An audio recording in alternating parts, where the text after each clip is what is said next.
I'm Tim, welcome to our channel and thanks for logging on. Today we're discussing the Patek Philippe 5050G Perpetual Calendar Retrograde. You can see this retrograde automatic winding perpetual calendar on our website and subscribe to our channel if you enjoy these videos. You can also click on the card in the upper right hand corner of the screen at any time during this video to see our full listing for this watch with additional high resolution images, accessories included, and naturally, full pricing details. Now on my wrist, 6 1/3 inches, 16 centimeters in circumference, you can see that this is a very traditional size. Built from approximately 1995 to 2000, the 5050 is what you would call a classically sized and proportioned men's dress watch, 35 millimeters across the round of the case. It's a compact 45.5 millimeters from lug to lug and reasonably slim at 11 millimeters, though you can see with the concave bezel sloping inwards, it really does clear a dress cuff far more easily than even the modest dimensions of 11 millimeters thick would suggest an easy watch to wear with any kind of tight sleeve or formal cuff. Now the watch does have good weight to it thanks to the white gold construction and also thanks to a very substantial Patek Philippe single fold deployant filigree style Calatrava cross inset. It has a lot of mass, and being a large metallic clasp to counterbalance a watch head, it's nicely paired. Again, when you don't have a bracelet, oftentimes you need a substantial clasp to counterbalance a heavy precious metal watch so it doesn't want to hula hoop on the wrist. This watch certainly has that, in addition to a high quality gloss monotone stitch dark brown alligator leather strap. Very traditional. You can see straight spring bars, so if you want to pull the watch straight down around the tight curve of a smaller wrist, this watch is a perfect match in every sense. What really sets this one apart is the spectacular vertically satin grained salmon dial. Now the watch has handsome case lines, very Calatrava-esque in the integrated lugs, but it's really the dial that's the star here.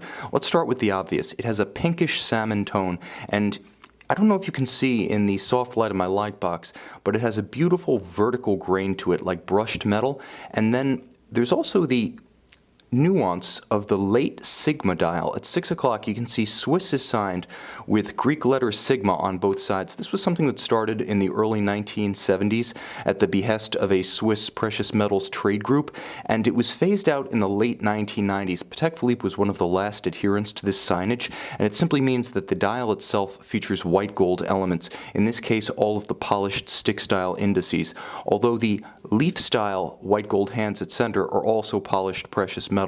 Now the watch features a retrograding date, it features the day, it features the month, and the phase of the 4-year leap year cycle, as well as a 122-year moon phase. That is to say, it needs to be adjusted for correction once every 122 years. You'll also note the moon style counterweight to the lancet style seconds hand.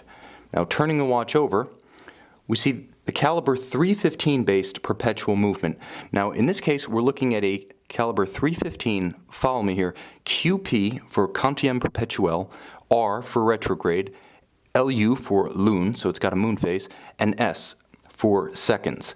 You'll also note that it's the older style Geneva seal finish. Now, the finishing standards haven't changed at Patek Philippe, but the signage has. Today you'll see the interlocking Patek Philippe seal.